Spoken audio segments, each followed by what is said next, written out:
छत्रपती शिवाजी महाराजांच्या आरमारी दलाचे आद्य स्थान मालवणमधील जंजिरा म्हणजे सिंधुदुर्ग किल्ला। मात्र हा किल्ला विकणे आहे अशी पाटी किल्ल्यातल्या रहिवाशांनी लावली आहे। अशा पाट्या स्थानिकांनी का लावल्यात जाणून घेऊयात। किल्ला विकणे आहे। होय मंडळी, किल्ला विकणे आहे। ज्या किल्ल्याची निर्मिती खुद्द छत्रपती शिवरायांनी केली, जो किल्ला स्थापत्यकलेचा उत्कृष्ट नमुना आहे, ज्या किल्ल्यानं सागरी आक्रमणांपासून स्वराज्याचं रक्षण केलं, तो किल्ला कुणीतरी विकायला काढलाय। पण प्रश्न असा आहे, का? मालवण शहरामध्ये 4 वेगवेगळ्या ठिकाणी हे फलक लागले। ही बाब आलेल्या पर्यटकांनी लक्षात आणून दिल्यानंतर शिवप्रेमी संतापले। संपूर्ण महाराष्ट्रामध्ये खळबळ उडाली आणि मालवण पोलीस स्थानकात याबाबतची तक्रार दाखल करण्यात आली। याचवेळी मालवण बंदची ही हाक देण्यात आली। मात्र आज सकाळी या संपूर्ण प्रकरणामध्ये काही जणांना ताब्यात घेण्यात आलं आणि या प्रकरणामध्ये एक मोठा ट्विस्ट आला। कारण हेच फलक त्याच किल्ल्यातल्या रहिवाशानं लावल्याचं समोर आलं। पण पुन्हा प्रश्न तोच, का लावले ते फलक? किल्ल्याची तटबंदी जी आहे ती आता पुरातत्व विभागाकडून बांधली जाते, पण बांधली जात असताना बरेचसे नियम डावले जातात। जर तो किल्ला सिक्युअर केला किंवा संवर्धन केला तर तो किल्ला शाबूत राहील, मग त्याच्यानंतर पर्यटन आलं। पण त्याच्या आधी पर्यटन आणि नंतर संवर्धन हे चुकीचं आहे। म्हणून फक्त हे सगळ्या माणसांपर्यंत जनतेपर्यंत पोहोचावं म्हणून हा फक्त एक आमचा निर्णय होता, बाकी दुसरं काहीच त्याच्यामध्ये नाही। रहिवाशांच्या याच समस्या तपासण्यासाठी आम्ही थेट मालवण किल्ल्यामध्ये दाखल झालो आणि जे दिसलं ते खरंच विषण्ण करणारं होतं।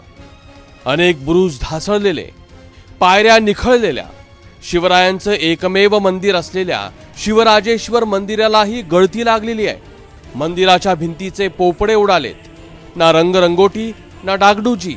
किल्ल्यावरच्या शौचालयांची दुरावस्था झालेली। उन्हाळ्यात पिण्याचं पाणी आटल्यानंतर तिथं राहणाऱ्या नागरिकांचे हाल होतात आणि याच साऱ्या समस्यांना या 3 फलकांनी वाचा फोडली।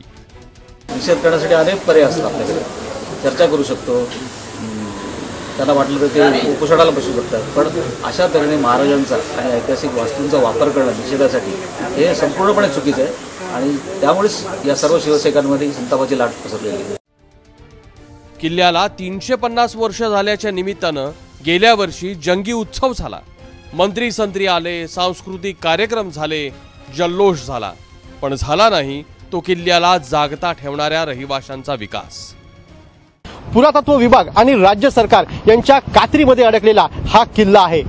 पुरातत्व विभागानं काही काम काढलं की राज्य सरकार आडकाठी करतं आणि राज्य सरकारनं काही विकास काम काढलं की पुरातत्व विभाग यामध्ये खोडा घालतं। यामुळेच गेल्या काही वर्षांमध्ये हा किल्ला भकास होत चाललाय। गड जागता असेल तरच त्याची निगा राखली जाते। माझाच्या आक्रोश गडकिल्ल्यांच्या मोहिमेतूनही हेच समोर आलं होतं। सरकारनंही त्यानंतर गडकिल्ल्यांच्या संवर्धनासाठी मोठमोठ्या घोषणा केल्या, पण मग जे खरंच गड जागता ठेवतात त्यांनाच असे फलक का लावावे लागतात याचा विचार सरकारनं करण्याची गरज आहे। सदाशिव लाडसह सचिन देसाई, एबीपी माझा, सिंधुदुर्ग किल्ला। तेव्हा आशा करूया ही जी भावना आहे ती सरकारपर्यंत पोहोचेल।